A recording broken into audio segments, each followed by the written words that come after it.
Bhagavate Vasudevaya.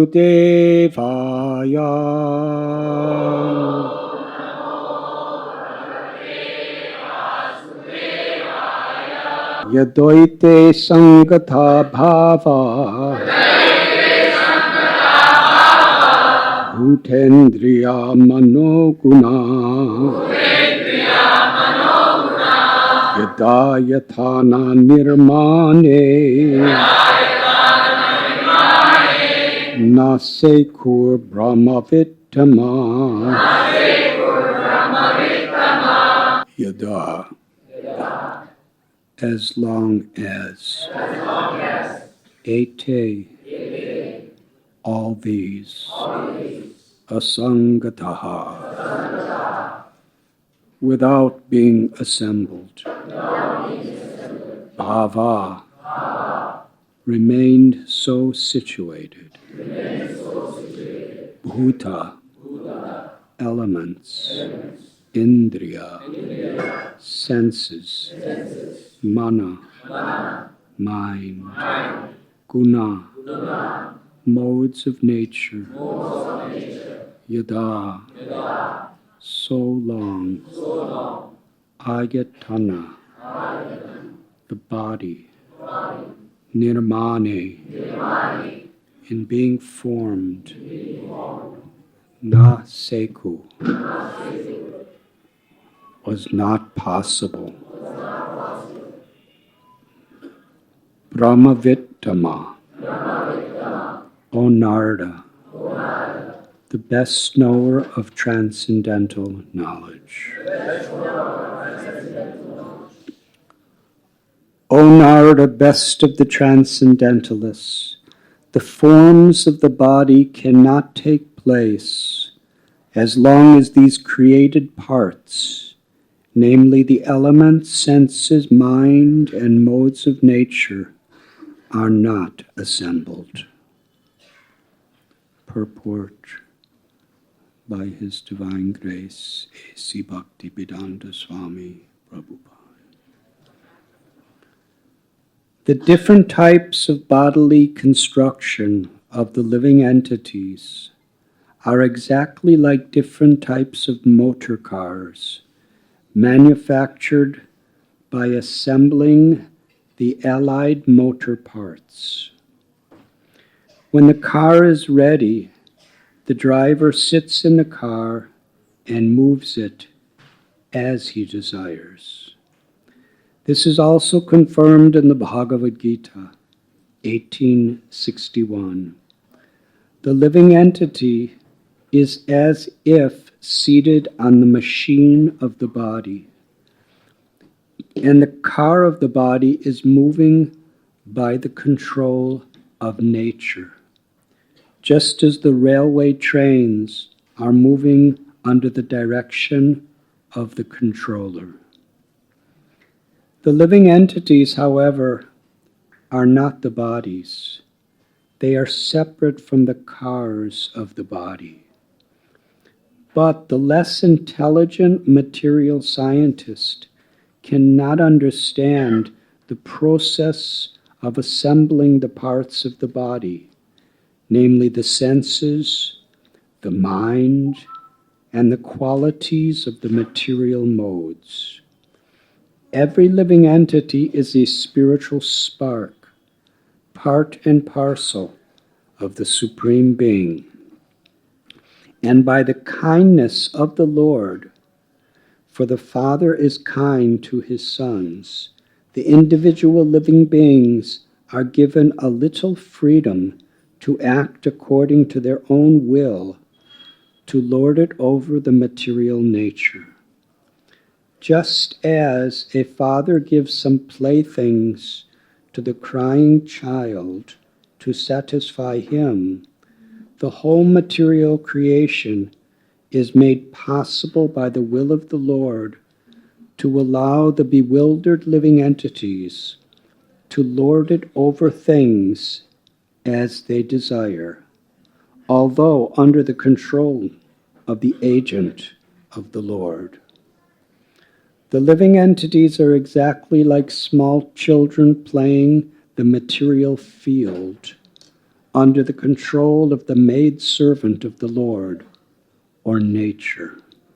They accept the Maya, the illusory energy, like maidservant, as the all in all, and thus wrongly conceive the supreme truth to be feminine, Maya, or the goddess Durga. The foolish, childlike materialists cannot reach beyond the conception of the maidservant, material nature. But the intelligent grown-up sons of the Lord know well that all the acts of material nature are controlled by the Lord, just as a maidservant is under the control of the master, the father of the undeveloped children. The parts of the body, such as the senses, are the creation of the Mahatattva, and when they are assembled by the will of the Lord, the material body comes into existence, and the living entity is allowed to use it for further activities. This is explained as follows. O Narada, best of the transcendentalists, the forms of the body cannot take place as long as these created parts, namely the elements, senses, mind, and modes of nature, are not assembled. We are reading today from Srimad Bhagavatam, Canto 2, Chapter 5, entitled The Cause of All Causes, Text 32. I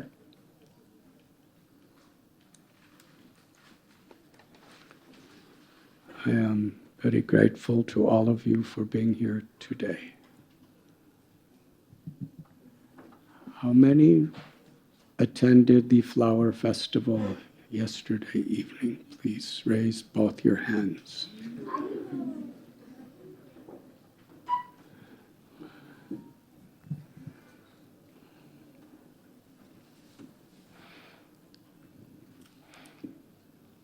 How many of you stayed up all night cleaning up after all the rest of us? Please raise your hands.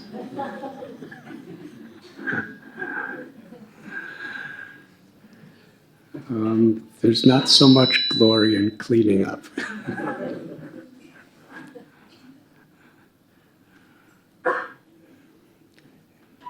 But in the eyes of God there is.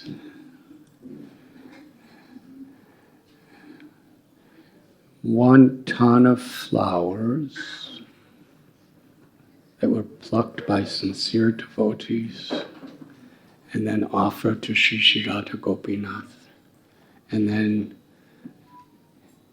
a shower of flower power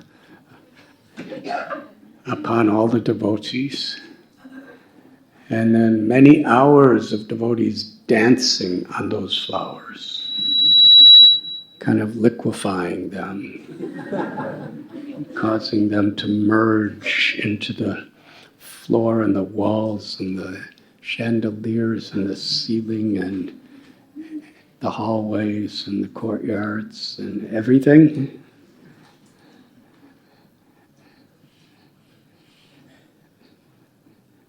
To the extent it was exciting, to that same extent there was the service of cleaning up.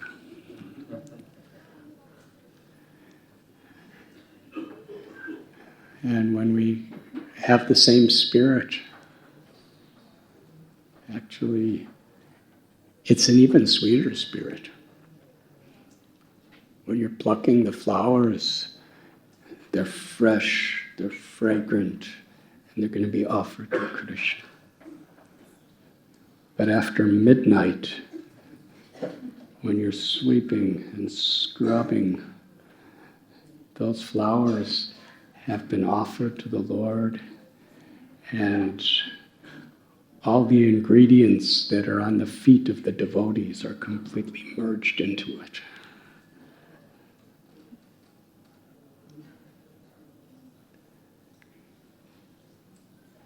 Srila Prabhupada taught when we're cooking for Krishna, half of cooking is cleaning. And the way he did it personally, and I'm not saying you have to do like this, but he would cook in such a way that when he completed cooking, everything was clean. Because he would clean as he was cooking. He just wouldn't leave a mess for somebody else later. Because he was saying each pot is the property of the Lord. And Srila Prabhupada would say the kitchen is Srimati Radharani's favorite place. Sarvaloka Maheshwaram. When we understand sacred property, we honor and respect that. And that very same principle is at the very heart of the environmental crisis that's taking place in the world today. We're seeing the objects of God's creation simply as objects to be utilized according to our own whimsical convenience. We create so many unnecessary necessities because we're thinking, I am this body and whatever is in relation to the body is mine.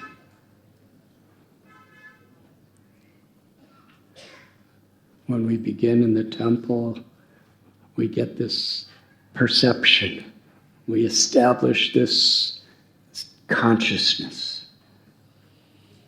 that this is Radha Gopinath, this is God's room. What I speak here, as far as possible, what I think here, what I do here, should be with utmost respect. What to speak of on the altar or in the kitchen. But it's not that we're supposed to have this consciousness here and then go out and forget it. We come here to infuse our consciousness in such a way that when we go out, we apply that same spirit wherever we are, whoever we're with, and whatever we do, as far as possible.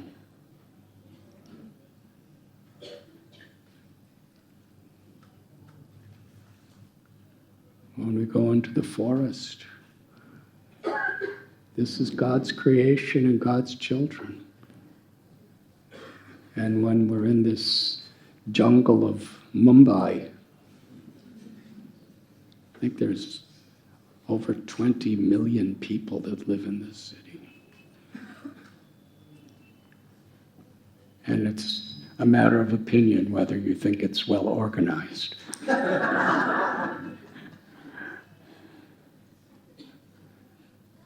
But still, everything is here is God's energy.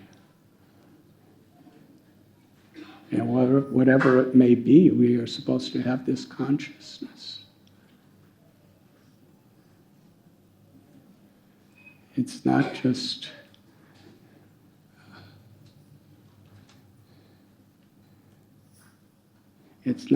to not exploit, but it's to reciprocate by always striving to make every situation, every place better.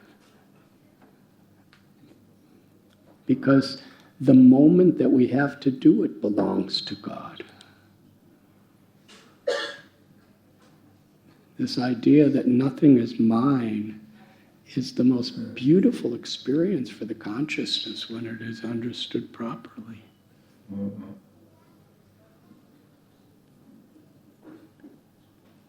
Everything is meant as an opportunity to reciprocate with the infinite grace, mercy, and love of God. And we reciprocate with our intention to love and to serve. The things around us, the people around us, the very abilities, intelligence within us, and the time, precisely every moment that we have. It's all given to us. And we have the free will to utilize it accordingly. When we come to these temples and we associate with people who inspire us spiritually and give us faith in this higher consciousness, and we perform our sadhana of hearing and chanting and praying to infuse ourselves with this awareness.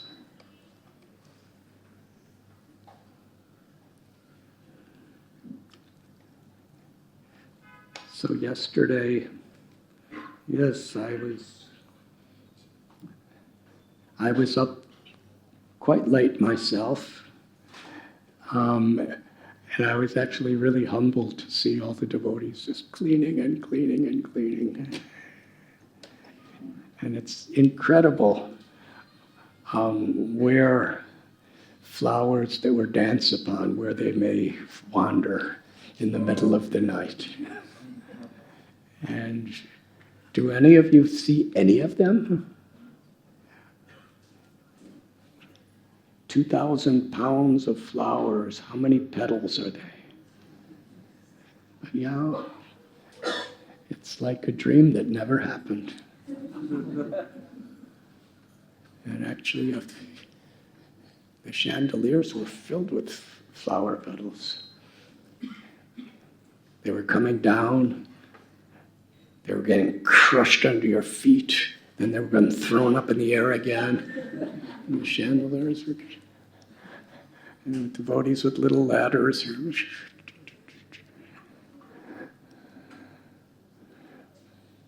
So what is high and what is low?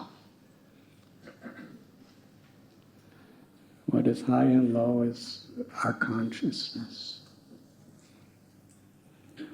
our intent, the integrity of our words and actions, in harmony with this higher principle. In this verse, Lord Brahma, who is secondary creator within the universe we live, is describing the process of creation and why to Narada Muni.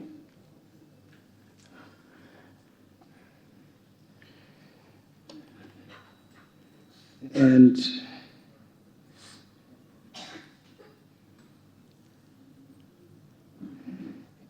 in the verse and in purport,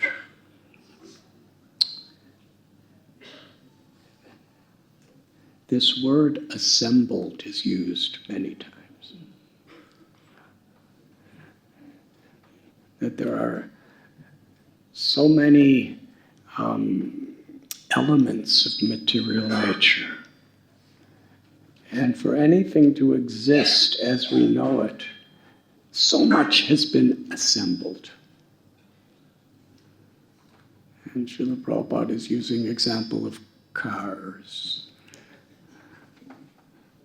In India, you call them automobiles. Anyways, when I first came to Vrindavan, there was no cars. I don't remember in all the months I lived there seeing any cars. Twice a day, a bus, a really old bus, And I never saw the bus driver ever wearing shoes or sandals or anything. He was just a barefooted bus driver. And the bus would just go from Mathura to Vrindavan bus station and then go back to Mathura once or twice a day, morning, evening. And other than that, there were some rickshaws, but not motor rickshaws, bicycle. So besides kirtan, the most obstructive noise, there was no sound systems. It was just the ringing of the bells of the rickshaws. Ding, ding. People, so much disturbance.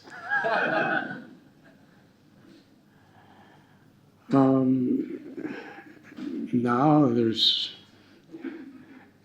huge traffic jams with so many cars.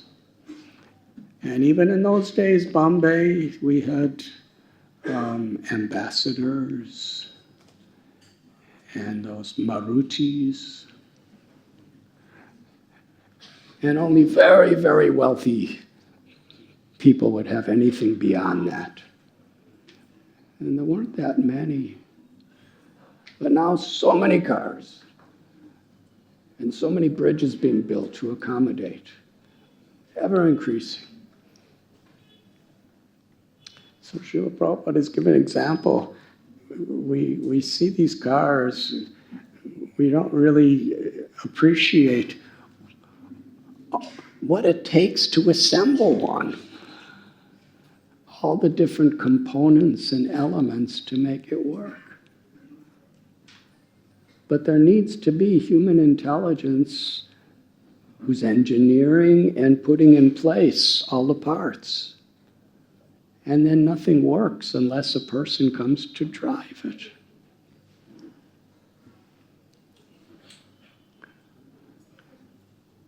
And in the same way, the whole creation is there. What a miracle. Sometimes we're thinking overpopulation. That may be, from a particular perspective, but just think, every human being, not to speak of all other species, what a miracle. They're all uniquely assembled. No two look exactly alike. No two think exactly alike. And instead of thinking 20 million people are too much, we could be thinking 20 million people in this city, and everyone is absolutely unique, with unique desires, with unique characteristics. Somehow or other, they're assembled. And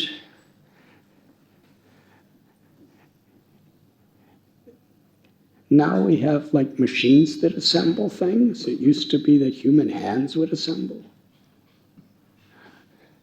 By God's manufacturing supreme skill, He has nature assembling everything.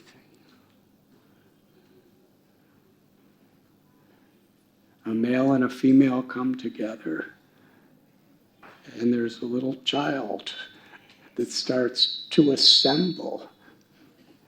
And the mother and father usually don't know what's going on.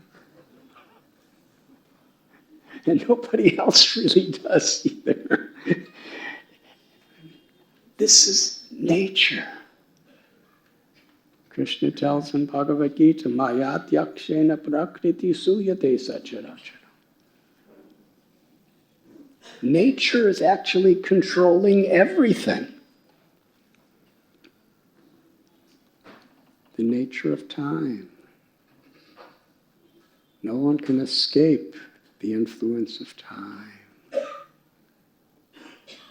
The nature of the sun and the moon and all of the great blessings of Mother Earth and the air and the water that falls from the sky. These are all inconceivable gifts of nature.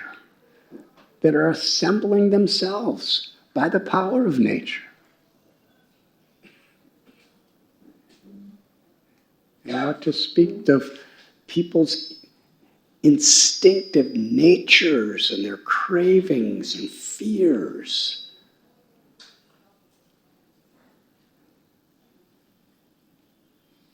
You don't really have to go to school to learn about those things. They're just kind of in the interior design of the automobile of your body and your mind. But Krishna is describing that he is the controller of nature. And how he controls is so much beautifully described in our reading today, that the living force that is animating everything within nature, however big or small their bodies and their intelligence may be, everyone has free will.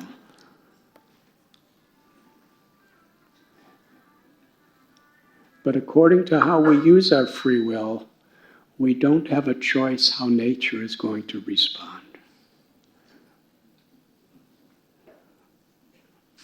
We have a choice if we want to eat nutritious food or unhealthy food.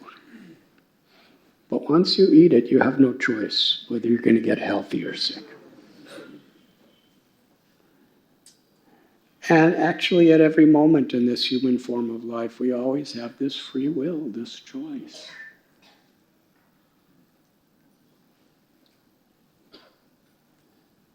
And what makes it so special is the pleasures and the pains, the conveniences and the inconveniences, the honor and the dishonor. These things are always happening within this world. We don't have much control over our environment. We have some. But if we really could control our environment, we would always be young and beautiful and happy, and everyone would be loving us and appreciating everything we do and say. How many have that experience? How many do not have that experience? How many are soundly sleeping at this moment?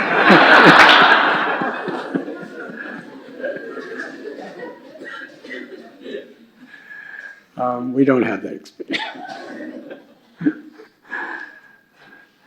That means we're not really in control. But we do have some control how we're going to respond. Are we going to grow through this experience, or are we going to further implicate myself in the complexities of material bondage through this experience?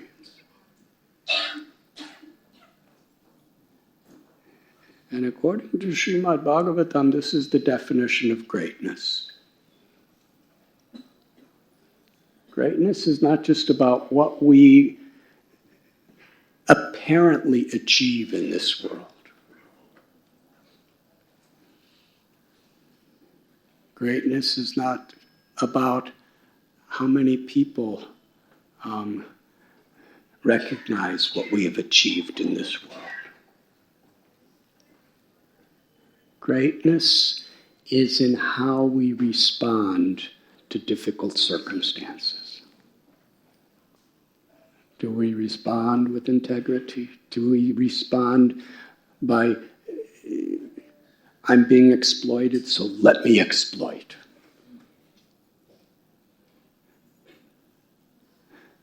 That's the most common instinctive reaction to the false ego.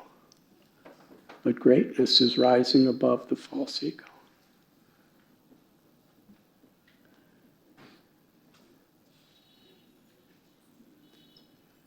And greatness is ultimately how God within our heart is observing the choices we make in our life.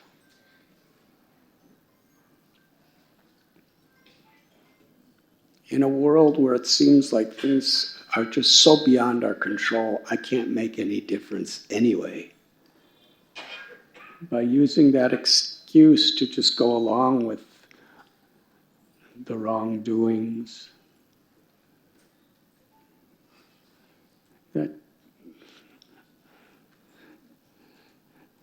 that's not greatness.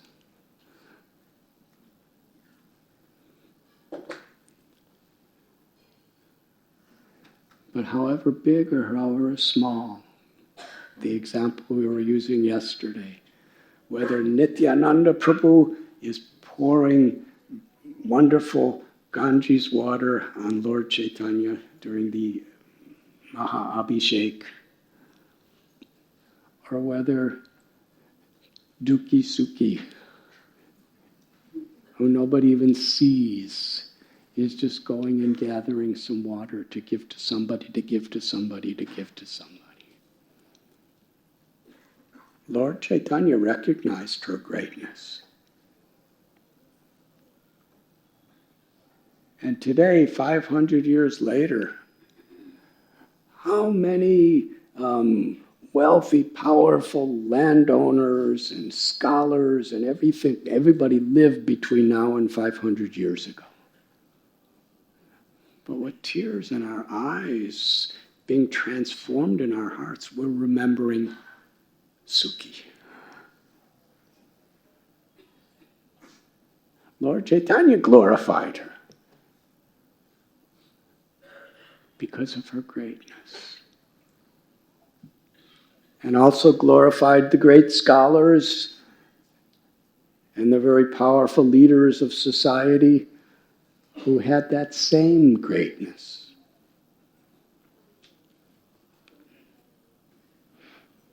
So these cars, the interior of the cars, the mind, the intelligence, and the exterior of the car,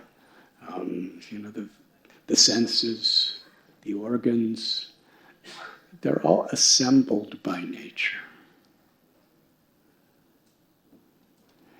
And what does satsang mean? Satsang means that human beings who are truly aspiring to know God, to love God, and to live in harmony with the goodness of God's love in this world, we assemble together. And we inspire each other through hearing this transcendental knowledge, this wisdom, these pastimes, by chanting God's names together. Why?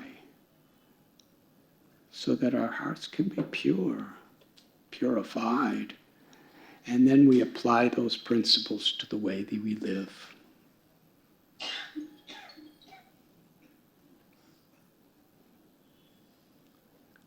When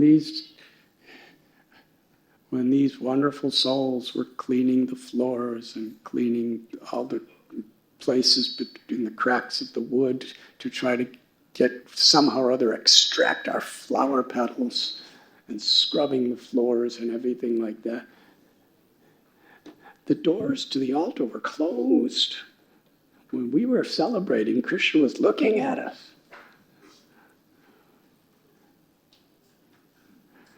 But Krishna's always looking at us. The door is open so that we get a consciousness that actually Krishna is always looking at us. It's not when the door is open we think, now Krishna's looking at us. But we don't recognize that Krishna's looking at us. So the door opens, so yes, actually, he's looking at us. And the doors never close as far as Krishna's perception. So these are teachings of Srimad Bhagavatam. And today is a very holy day in our calendar.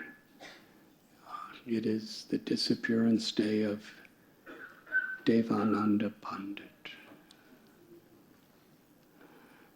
I would like to briefly share this one aspect of his life,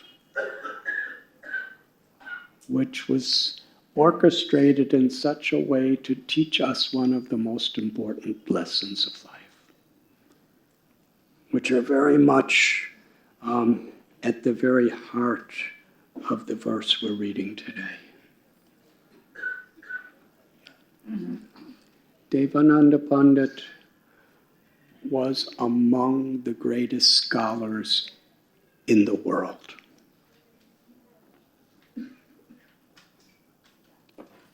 He was so pious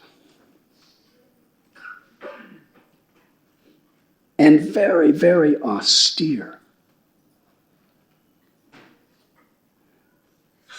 From an external perception, he was simply an extraordinary human being. He lived with the same austere, renounced principles as a sannyasi, a Swami. And the single scripture he would teach from was the Srimad Bhagavatam, the crest jewel of all Vedic literatures. And how he could speak.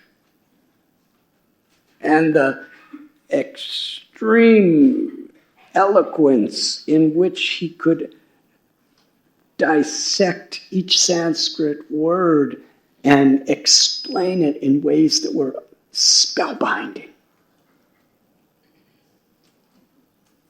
He was considered in Navadvip, which was the high seat of learning for all of India at this time.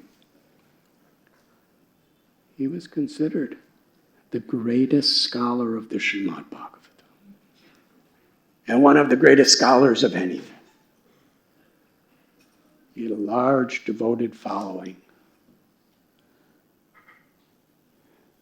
But it doesn't mean he didn't have ego.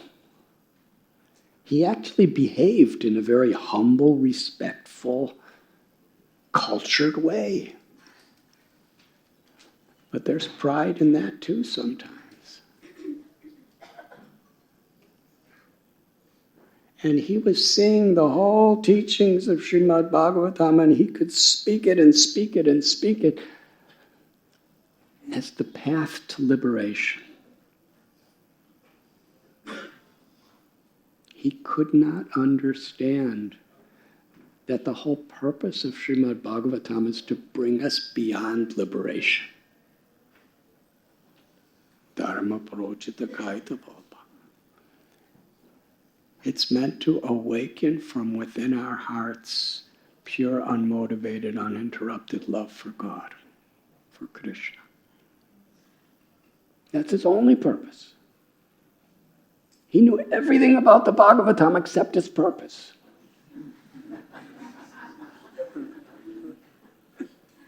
And he was so influential that he was teaching everybody else everything about the Bhagavatam except the purpose. So this is how it was being spread. One day, he's teaching among his very senior students. Today, in our verse, the first word is O Narada. Well, 500 years ago, the same Narada, he incarnated as Srivas Thakur, who was such a great devotee. Of course, Narada Muni, he's guru of Prahlad and Dhruva and Valmiki and so many souls. Vyasadeva, the author of Vedas. But in Lord Chaitanya's pastimes, that same Narada is taking a very, very humble role as a devotee. He's a married man. His wife is equal to him in every way, Malini, in her devotion. He had a son. So even though he's Narada Muni is a Swami that's just traveling around everywhere. And now here he is, living in a little house with a family. And he loved Krishna. He was,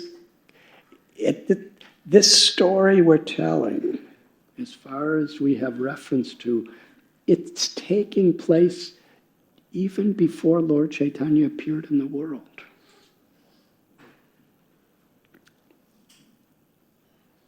Srivas Thakur is walking, and he walks by the school where Devananda Pandit is speaking from the Srimad Bhagavatam. And everybody's in rapt attention, in silence. And Srivas is so attracted to hear, but he was hearing something totally different than what everybody else was hearing, even though it was the same words. Because our consciousness is like a filter. And our ego is like a filter. Whatever comes in, it's colored by the nature of our desires and our fears and our conditionings. And the idea of as it is, I mean, there's no filter of conditioned ego. We just hear what's there. So Srivas is hearing Devananda Pandit explain, and all the students are hearing it one way, and he's hearing something completely different. He's hearing something completely different from what Devananda Pandit is even intending to say while he's saying it.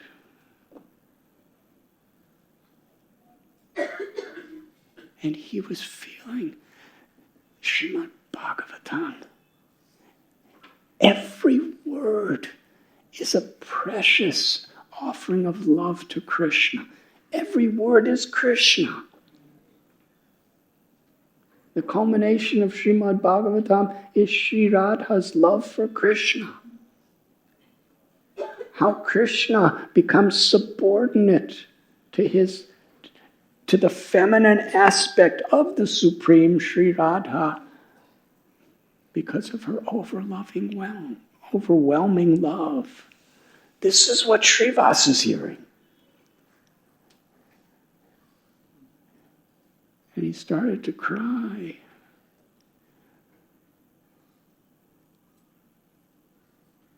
The students of Devananda Pandit were thinking, they were great scholars. What is this sentimental person? We are hearing philosophy, and he's crying. He simply, get him out of here, worthless. And they actually lifted up and took him outside and threw him outside. And Devananda Pandit, the teacher, is watching and seeing everything, and he just let it happen. He didn't really see much. Get him out, let him go. He doesn't understand. Meanwhile, after some time, Srivas is outside, and he finds where, he was like in a trance. He wasn't crying on purpose. And he understood exactly what was happening. And in his humility, he was ashamed.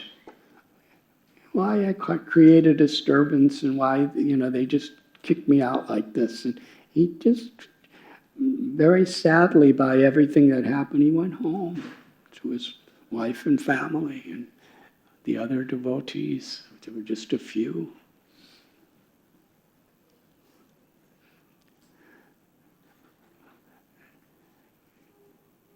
Krishna's in everyone's heart, and he sees everything.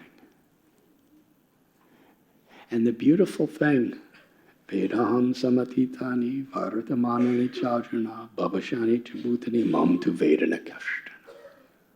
Krishna tells in Bhagavad Gita, I'm seated in the heart of every living being. I know everything that's happened in the past. I know all things that are happening in the present. And I know whatever's going to happen in the future. I know every living being completely. But no one can know me in full.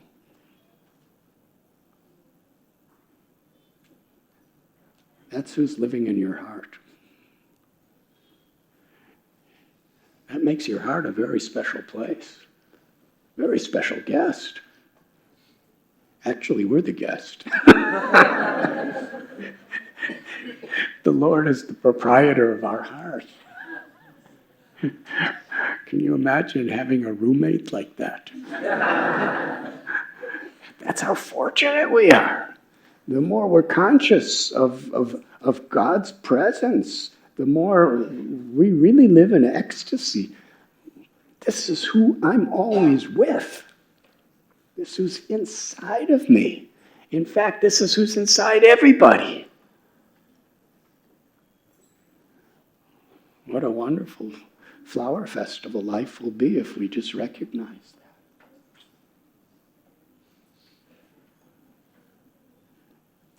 But still, you have to clean up after the flower. As long as we're in this world. But that becomes actually one of the best parts of the festival. Because we're recognizing what a wonderful opportunity it is.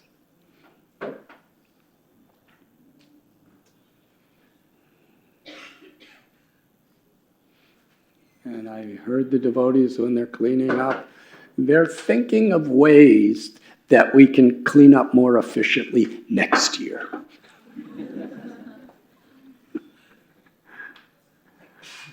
It's very dynamic.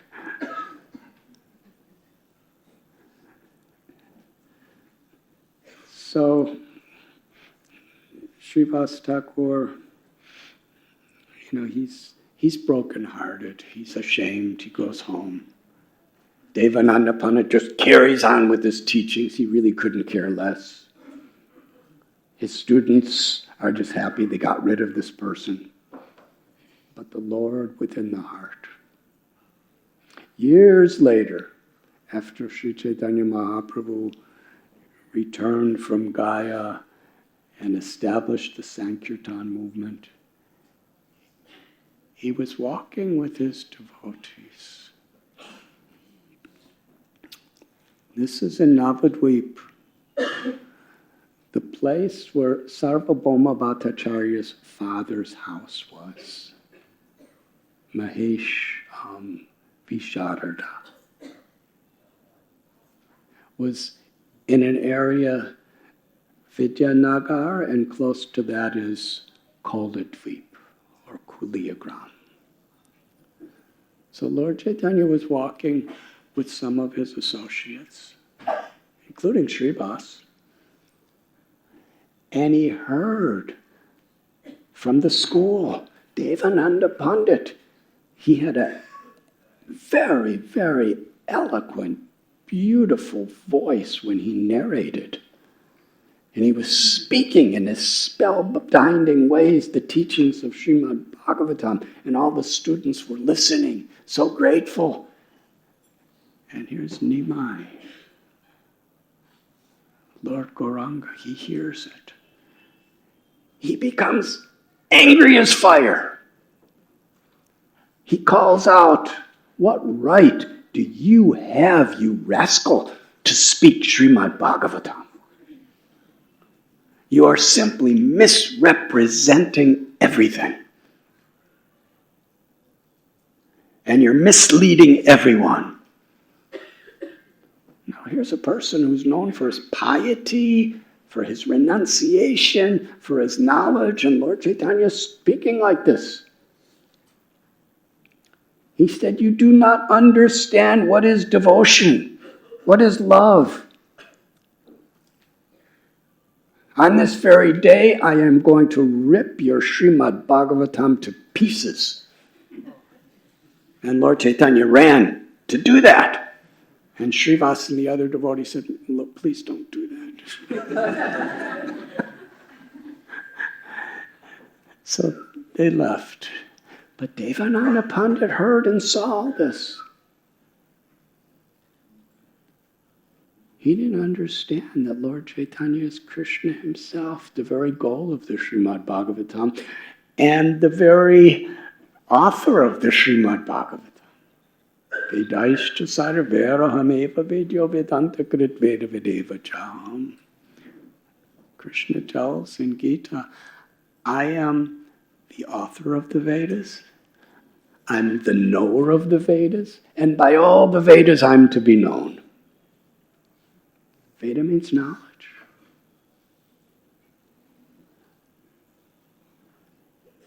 So he could not recognize, but he was disturbed that this Nimai Pandit was speaking so harshly about him. And another time, Devananda Pandit was walking down the road with some of his followers, and Lord Chaitanya saw him. He said, how dare you speak Srimad Bhagavatam and you commit offense? You disrespect and abuse Srivas, who's the very embodiment of the teachings of Srimad Bhagavatam. Shame upon your hypocrisy. Devananda Pandit listened, but somehow it didn't penetrate him.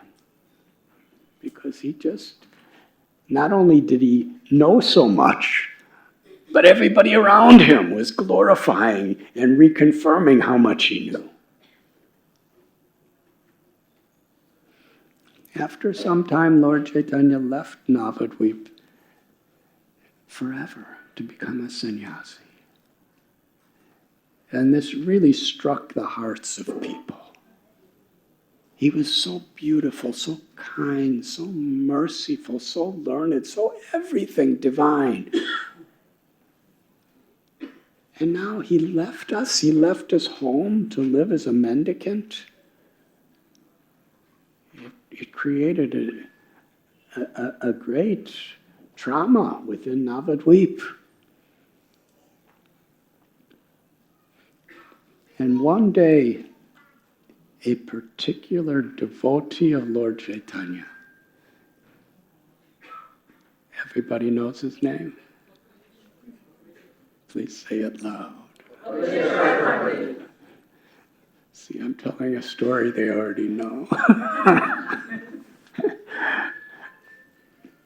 But the more we hear it, the more we have an opportunity to actually be transformed.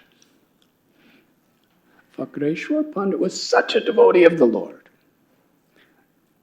During Lord Chaitanya's pastimes in Navadvip, he was there at the house of Srivas chanting, and at one time it is described Lord Chaitanya was singing Krishna's holy names, and Vakreshwar Pandit was dancing non-stop for 72 consecutive hours.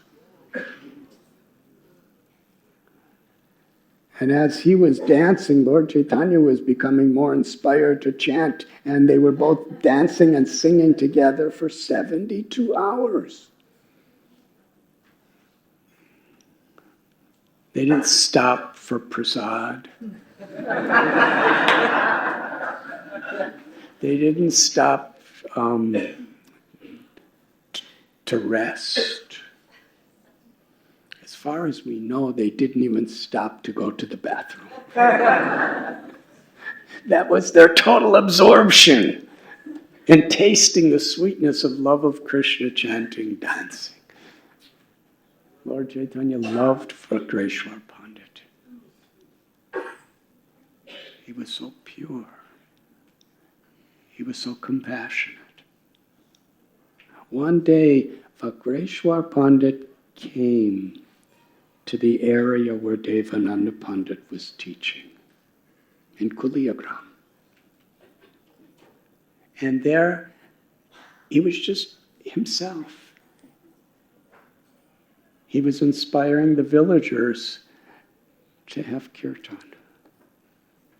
He began to chant, and they were chanting with him, and he was dancing. He danced so beautiful, so gracefully, because it was, every limb of his body was simply an expression of his soul's love. This is the essence of what kirtan is. It's not just a dance. In this world, there are so many dance steps that you could learn. In different generations, there's different dance steps. And every generation thinks the next generation is going crazy.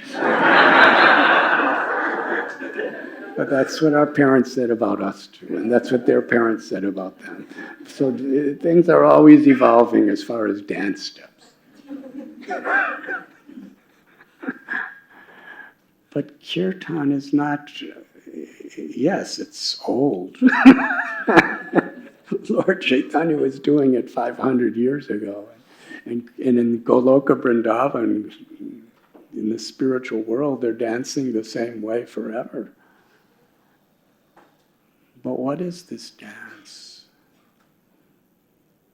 When we understand our mind, our body, our senses, our everything is Krishna's property. And this doesn't mean that I'm a slave because nothing is mine. It means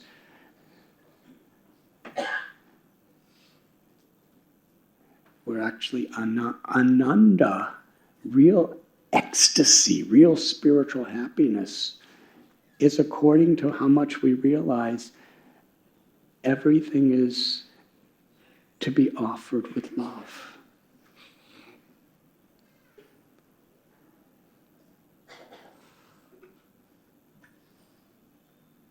So the way Lord Chaitanya and Vakreshwar Pandit were dancing, every movement of their finger was an offering of ecstatic love for Krishna, offering of an ecstatic compassion to inspire others to love Krishna. We cannot imitate. But when we actually have this pure state of heart, that's what dancing and singing is.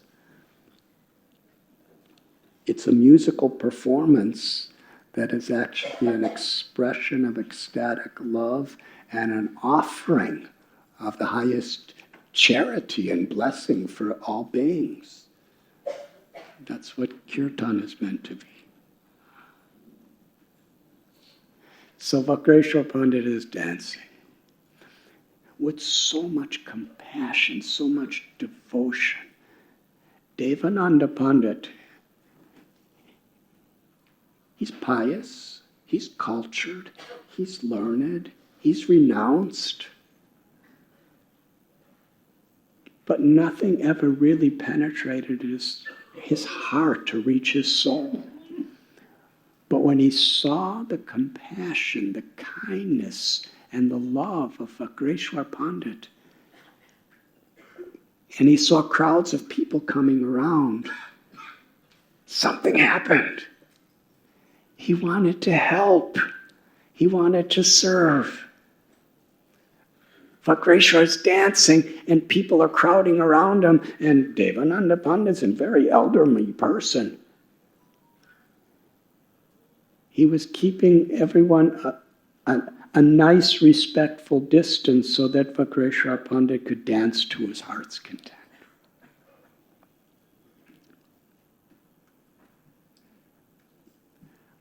Because he appreciated this devotee with a will to serve, his mind and his heart opened. His heart was becoming transformed. And when Vakreshwar Pandit, after, I believe it was, he was chanting and dancing for 6 hours. And Devananda Pandit was just trying to do some service according to his influence and compassion. Afterward, when Vakreshwar Pandit seemed to be tired to rest, Devananda Pandit ran to him, prostrated himself to offer obeisances in great appreciation. Such a great soul, such a compassionate, saintly person this is. And he began to massage Vakreshwar Pandit's legs because he was dancing so long. And there was dust on Vakreshwar's body, so Devananda was whisking the dust off. He was rendering service with great appreciation. And Vakreshwar Pandit was so kind. He said, "May you be blessed with love for Krishna." And you know what happened? At that moment, Devananda Pandit started experiencing something he never did before. His whole life he was teaching Srimad Bhagavatam, and the only thing Srimad Bhagavatam teaches is how to love Krishna. But when he heard this from Vakreshwar Pandit, it was the first time he understood what love for Krishna is.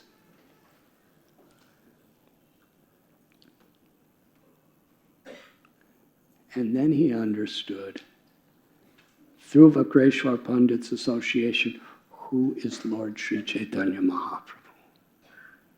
He's actually the avatar of this age of Kali. Krishna comes with the Mahabhava of Sri Radha to distribute the love of Sri Vrindavan, the deepest state of ecstatic love. And I have been offensive to him, neglectful to him.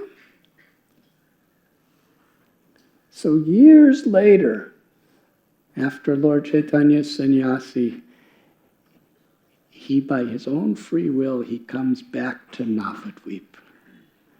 And he comes to Kuliyagram. And now Devananda Pandit is a completely transformed person. But he's feeling so guilty for his offenses.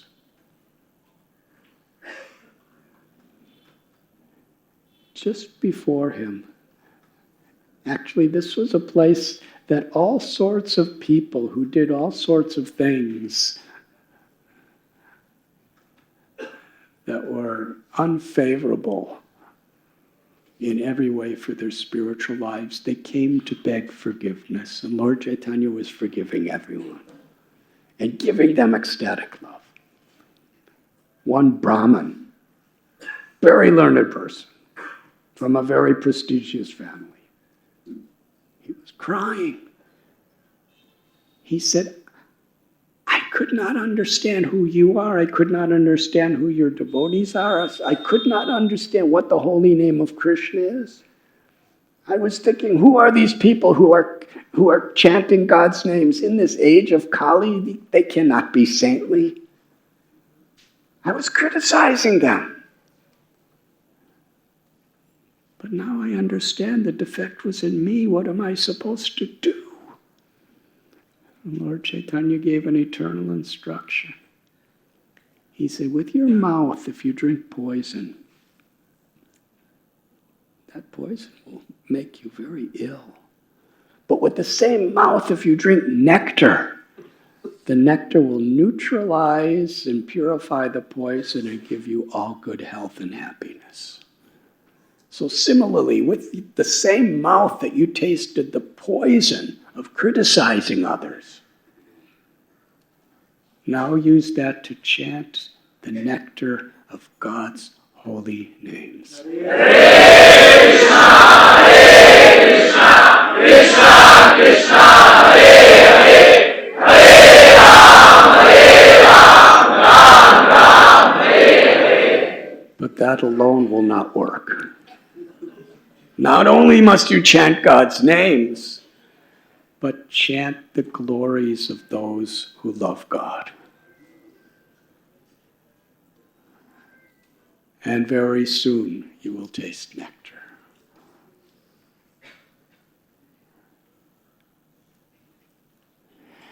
Devananda Pandit was watching and listening. He was so ashamed. He was afraid to even come before the Lord. But Lord Chaitanya saw him from a distant place. He said, "Oh, Devananda, I see you. You have rendered service to Vakreshwar. Therefore, you please come." And Lord Chaitanya, tasting the nectar of the love for his devotee, he was saying, "Vakreshwar Pandit, his love for Krishna, his compassion for all living beings is so great, and you received his mercy. Not only that, you served him and you pleased him. Krishna is always residing in the heart of Vakreshwar Pandit, and Vakreshwar Pandit is always residing in the heart of Krishna. Wherever Vakreshwar Pandit sings and dances, Krishna is in that place singing and dancing. Wherever Vakreshwar Pandit is, all the holy places of pilgrimage are accessible at that time.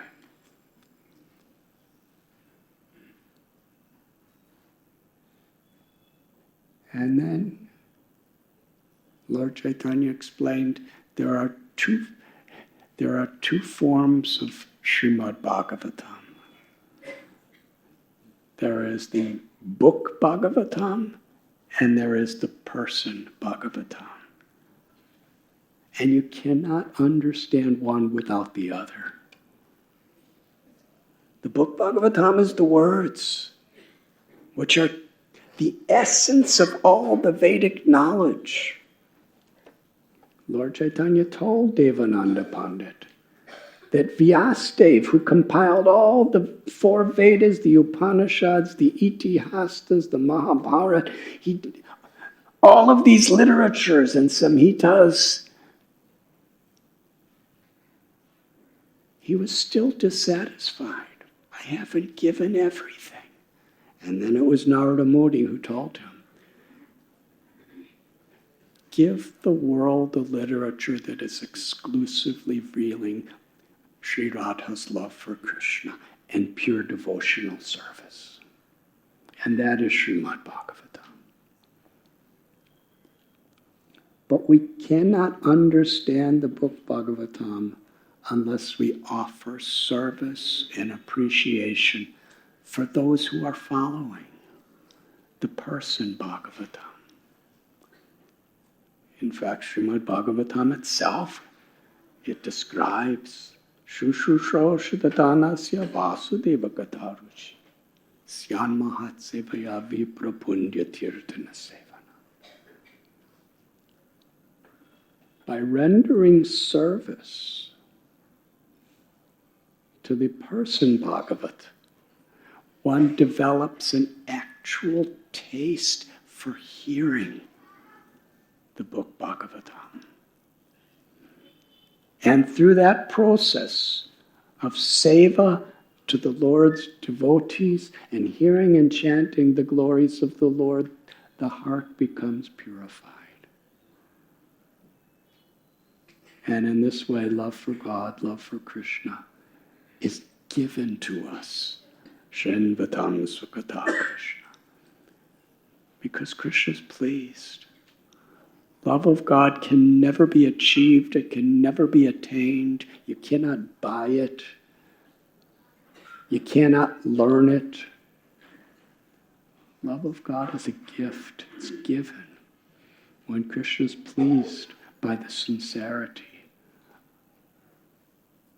of how we're taking shelter and how we're living. And most of all, how we're dealing with each other and inspiring one another. So Devananda Pandit became such a saint. And Lord Chaitanya concluded by saying, whatever blessings you have by now understanding ecstatic love for Krishna is because you have served Vagreshwar Pandit. Now you speak Srimad Bhagavatam in such a way that every verse and every word and every syllable is leading people toward ecstatic love for Krishna.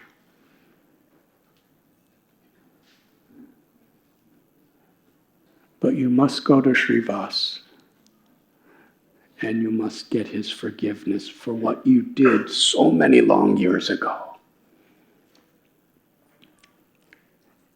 And Srivas, when he came to Srivas so sincerely, Srivas totally forgot all about all these things. He really couldn't care less. He just embraced him and cried in ecstatic compassion and just showered his feelings of affection upon Devananda Pandit.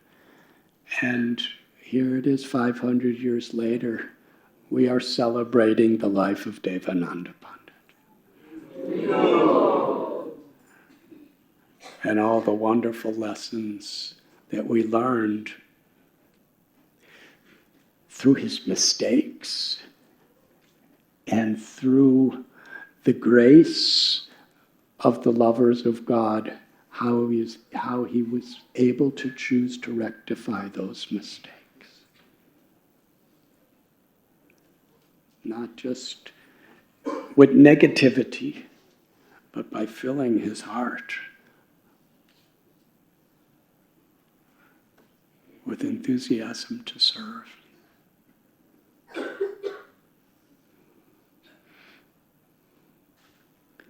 As I was speaking these words, I was remembering our very esteemed worshipable God sister Yamuna Devi and her life. There are volumes and volumes of books and perhaps in the future Puranas which describe the glories of her life.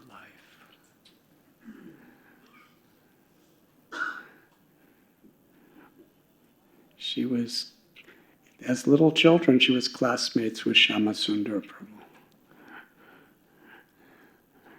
But at that time, they were Sam and Joan or something. And they were playful children, but somehow or other, she always had this seeking for something very deep and very genuine and very pure.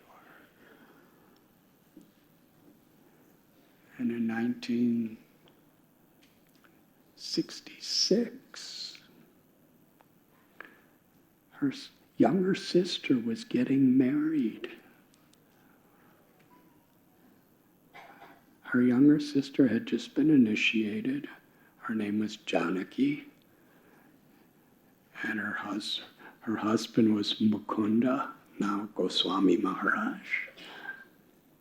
And when they were getting married in 1966 in New York,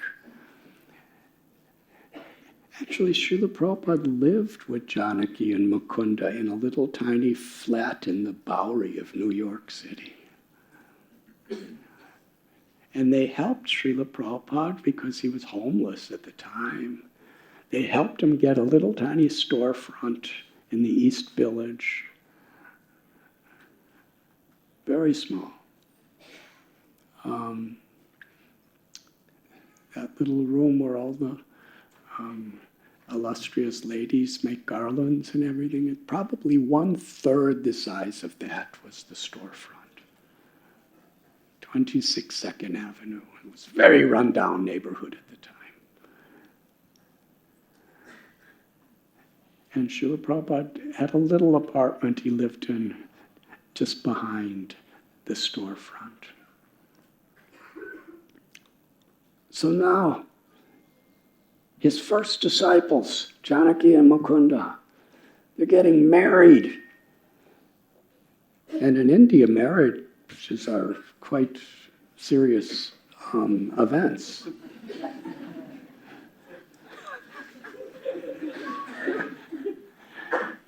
So, and especially in Bengal, they're very, very joyous occasions. Everybody comes. So Prabhupada told Mukunda and Janaki, we'll have a marriage. All they had is this little storefront. He said, invite your families. And he was thinking of so many people coming. But from both families, the only person that came was Janaki's older sister. And she came all the way from Salem, Oregon, to the Lower East Side of New York City, just to be there for her sister. And Srila Prabhupada was all alone cooking for the whole feast, for everybody, whoever was going to come.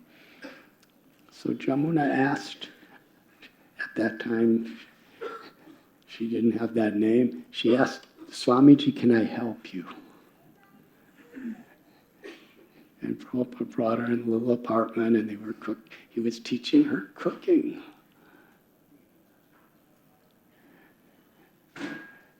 And just that time which the person Bhagavatam, serving, because she came to serve. Her heart was so open. She could fully appreciate who Srila Prabhupada was, what he was giving.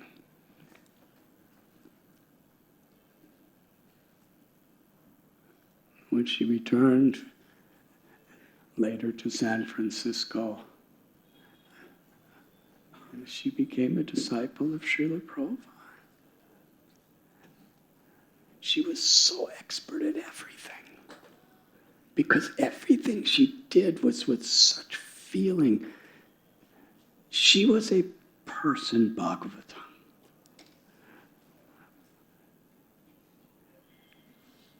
Why did she do it? When she wrote, she was a calligrapher. She was a master chef. She was an interior designer. She had the most beautiful voice of singing and playing instruments. Everything she did, she was doing it so consciously as an act of gratitude and devotion to Srila Prabhupada. That's why she actually put her heart and soul into everything. Every morning we hear her singing when the doors of the altar open. A recording.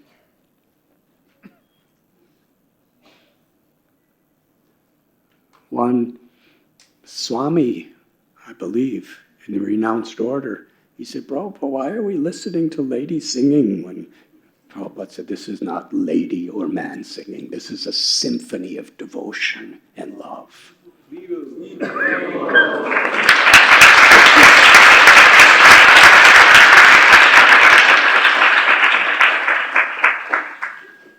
As they say, it takes one to know one.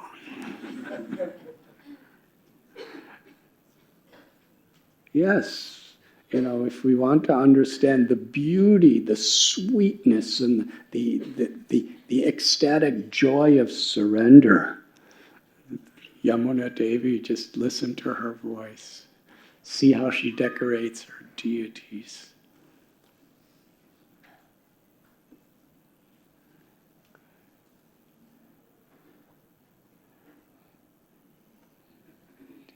Just the cheerfulness, the joyfulness, and the gravity of her personality was an extraordinary, life-changing experience.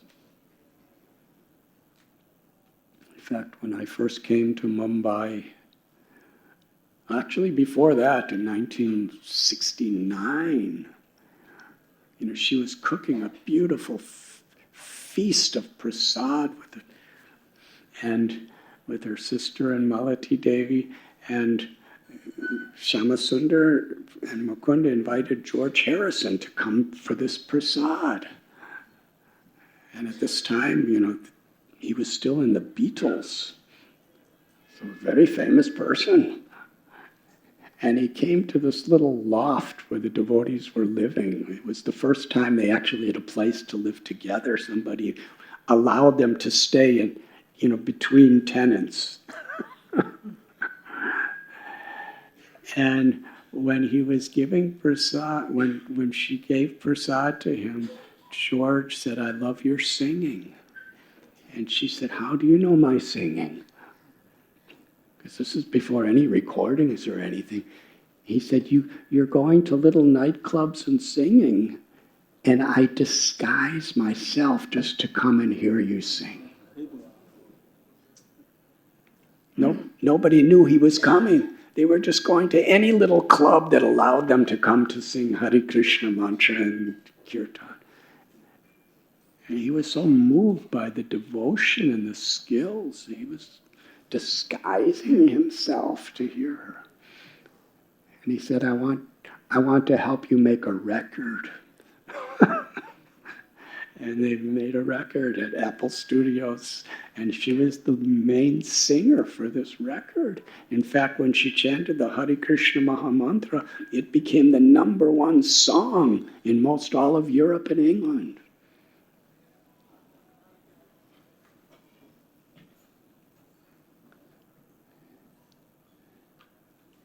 I remember once in the mid-'80s, I was driving in the middle of the night between one college lecture and another one, and I was all alone, and I was thinking, I'll never forget this. It's a foolish story. Please forgive me for telling.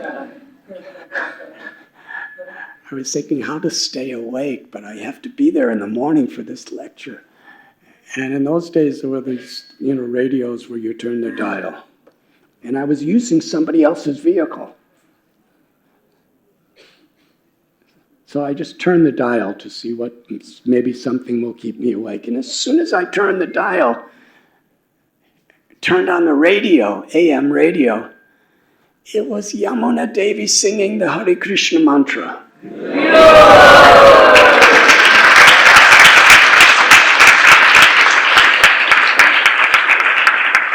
And I was thinking, this is where I'm supposed to be, definitely. And as soon as it ended, I turned it off because it was. I didn't want to mix up that experience.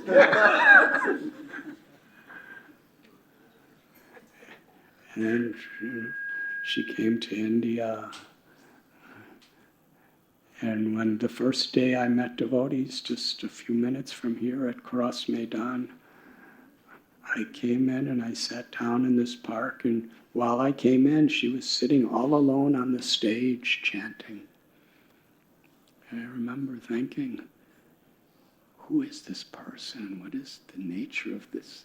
The depth of her devotion and her love. And you could hear in her voice there was such a gravity of wisdom and such a sweetness of bhava, of devotion.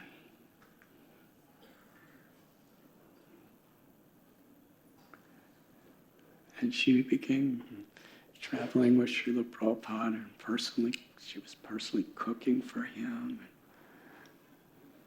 She helped to establish the temple in Vrindavan, Krishna Balaram Radhasham Sundar temple. And I remember at the end of my stay in Vrindavan, after I came back actually from Nepal, her and Guru Das, who was her husband, they were living at the Radha Damodar temple. And I would come to visit them sometime because there was no other Westerners in Vrindavan at the time. They were just staying just upstairs from Srila Prabhupada's rooms. And they were always talking about serving Srila Prabhupada. And I was thinking, their love for their guru is so deep and so great. I felt totally insignificant. And she used to tell a story which was very similar to what we've been discussing today and yesterday evening. when she was living at Radha Damodar, here she is, so cultured, so refined, so incredibly well educated and eloquent in everything she does.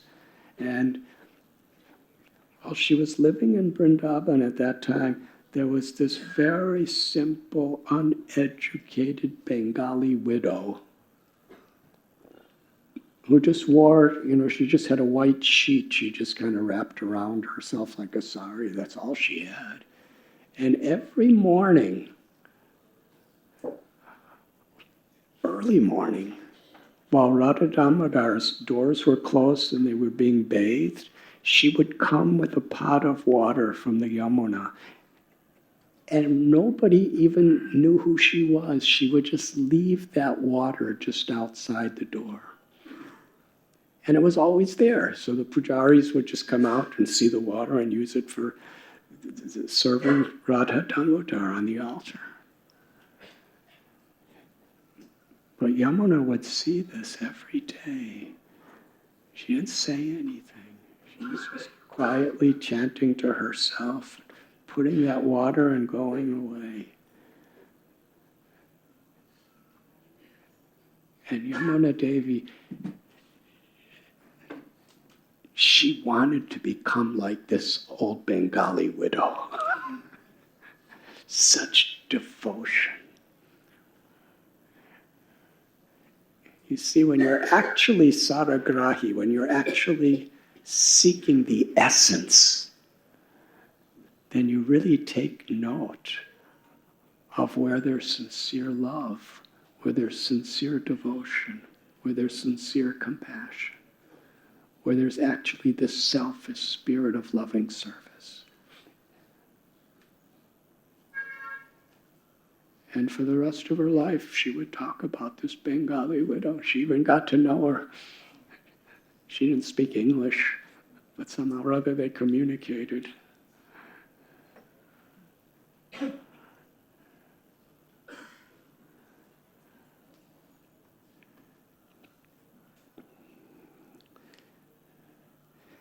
We can understand the infinite knowledge, wisdom, and sweetness of the Srimad Bhagavatam as the literary incarnation of Krishna. It is described in Srimad Bhagavatam that when Krishna left this world, he incarnated in the form of this book, the Srimad Bhagavatam. But it is only, the truth of it is only accessible when Krishna bestows his mercy upon us from within our hearts. And that mercy is only accessible when Krishna sees that we're honoring, respecting, and eager to serve those who embody the principles of Srimad Bhagavatam.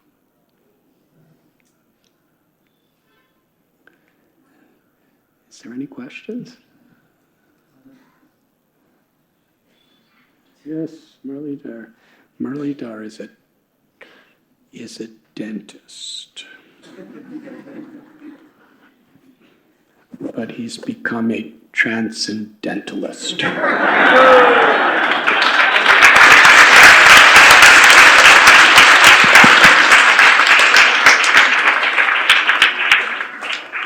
Hare Krishna. From dental to transcendental. But last week I had to really remember that because he pulled out 2 of my teeth.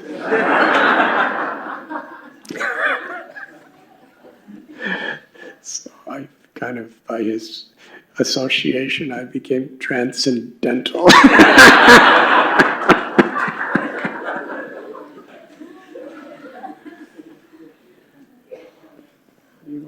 Maharaj, thank you for a very wonderful class.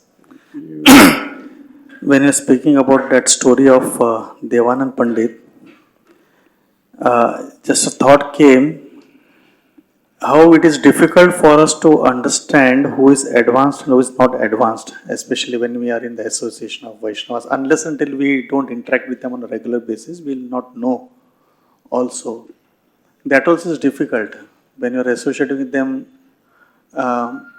externally, yes, we know, okay, the better way, if we are doing some services with them, we'll come to know. Otherwise, very difficult for us to know who is advanced and who is not advanced. And more so when we are in the managerial position, we take some decisions. We will not be able to find out, especially whether we are offending some Vaishnavas or not, because some decisions may have to be taken, which may be little tough decisions, and that time we may hurt someone, we may offend someone, Maharaj. Just want to know from you, how do we remain vigilant and at the same time be sensitive not to commit offenses this time? Lord Chaitanya has given us this principle, amani namanadena. We should actually be respectful to every living being. And where someone is teaching us the proper understanding of transcendental knowledge and lifestyle, then we follow. We may not know how advanced they are. That may not be something that we can understand. But we respect and honor people, and we follow those who are actually delivering transcendental knowledge. And then Krishna is pleased with us.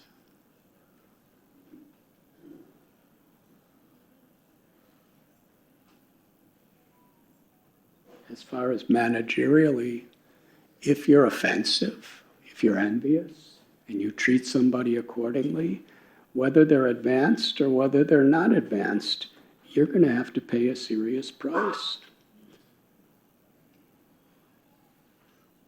So if somebody's put under our charge, then we should nourish them like a mother or father would nourish their children and try to help them. And if we have to chastise them, it should be for honestly and earnestly for their benefit, not simply out of anger or spite or envy or carelessness.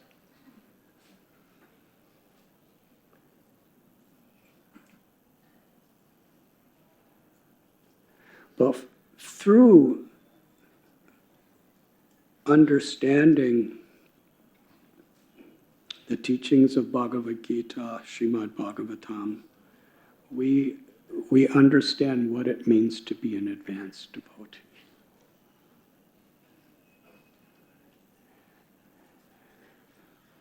And we are eager to serve such persons. But in essence, we're eager to serve everybody according to their capacity.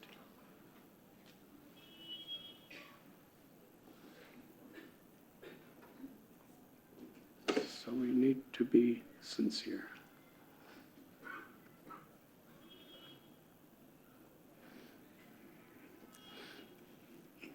If we're thinking, let me only serve those who are completely pure in heart, then we'll be doing disservice to those who are completely pure in heart. Let us use example of Srila Prabhupada. Srila Prabhupada he was completely pure in heart. But if we're fighting with one another or abusing one another, no matter how much we try to please him and follow him, we're not pleasing him and following him.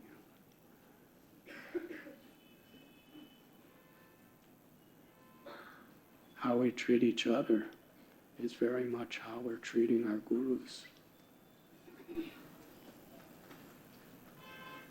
So to understand what is spiritual advancement, we have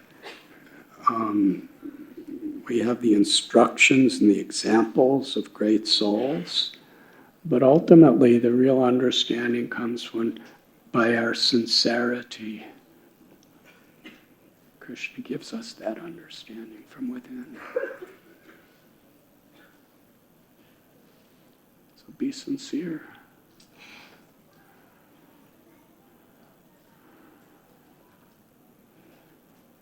And feel aman and amanadena. This is not a detail, this is an exalted principle. To strive to be humble like a blade of grass, tolerant and forgiving like a tree, to offer all respect to others and not expect or demand respect for oneself. And Krishna is pleased with us, and he will reveal himself in his holy names. And we could chant constantly. Hare Krishna, Hare Krishna, Krishna Krishna, Hare Hare, Hare Ram, Ram, Hare Hare. Is there one more question? Hare Krishna Maharaj, please accept my humble obeisances. Maharaj, in the storyline where Srivas Thakur is offended by Devanand Pandit, we see, but Devanand Pandit was not intentionally doing anything, it is just happened because he couldn't recognize the devotion of Srivas Thakur Prabhu. In day-to-day activities, how we come to know that we offended someone, because Lord Chaitanya is the Supreme Lord that he could understand from the heart. But we are ignorant, conditioned living entities. How we can understand how we offended a great soul and how to rectify that later on, because we don't know whom we have offended by our immature way and all conditionings. And how we can rectify that mistakes, Maharaj. Yes, Devananda Pandit could not recognize who Srivas was, as Muralidhar was saying. But still, he was a great devotee. And he was being abused. And Devananda Pandit allowed it to happen. He willingly, not unintentionally, he willingly stood by and watched it happen. And he could have done something, but he didn't. It wasn't something that just happened unknowingly. It happened very knowingly. And here, a person who he could not recognize was being offended. But yet, how much it angered the Lord in his heart because that person was so dear to him. So we have to be very careful. We may not recognize sometimes who a great devotee really is. Sometimes Srila Prabhupada would say, you don't know who you're living with. They may not even be manifesting according to what we can recognize.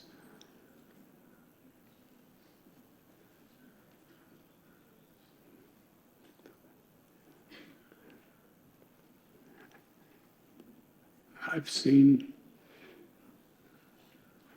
where people were very senior devotees were very harsh on somebody who made mistakes due to some spiritual weaknesses. And Srila Prabhupada was like fire, not on the person with the spiritual weakness, but with the so-called advanced people who was being harsh with him. Why are you breaking his spirit? Why are you finding this faults? So we have to be very careful. Yes, Devananda Pandit could not recognize who Srivas was, but he was allowing and participating in harshness to an innocent soul, not knowing that actually he was a great soul. And that's actually a lesson we have to learn.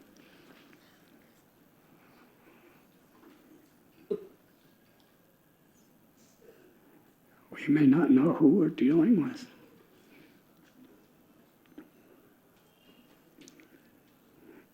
Hare Hare. So the safe thing is unless we really need to be corrective in everything, we should be honoring and respecting every living entity. We're taught in the scriptures, if we disrespect unnecessarily even an insect, we have to suffer. Now, insects are not person Bhagavatams. Huh? You know why we honor and respect animals? In the West, you know, if you kick somebody's dog, you really become the enemy of somebody. Why? Because this is my dog. They have feelings, and you've heard it. Well, infinitely more than you may love your dog, God loves everybody. So if you cause unnecessary harm to anybody, Krishna, in your heart, why you're kicking my dogs.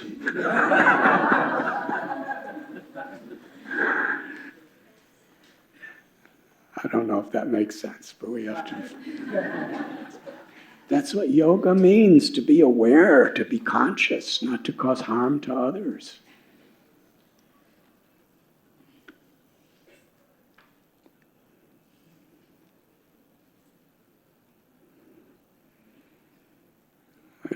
If you allow, Maharaj, just one small question relating to this. When you are in a positions of correcting others, and that time you cannot live in a fear of anxiety of offending others, like many times. But that time we are not so spiritually advanced also, like or more material conditioning. In such situations, neither we can live in a consciousness. He will get offended. He will get offended. The work has to be also completed. So in that situations, yes, we will work on our conditionings. That's okay. But what will be the guideline for those who are in positions where they have been given the position to do the things? They have been responsible for doing the work, and work has to be completed. You have to be correct someone to get it done. We can correct for the benefit of somebody, not because of the anger of our own or the arrogance of our own ego. A Vaishnava corrects to uplift, not to push down. And we should be very careful about correcting only when it's actually really needed. And it's meant to uplift. That's sincerity.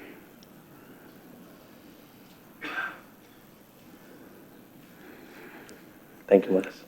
Very well. Thank you. Whatever you're saying is meant for me to learn.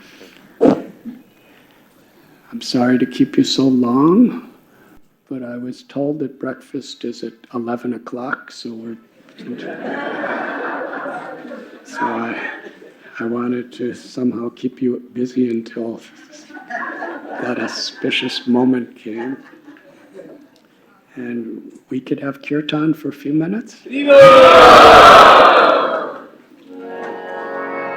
Thank you very much.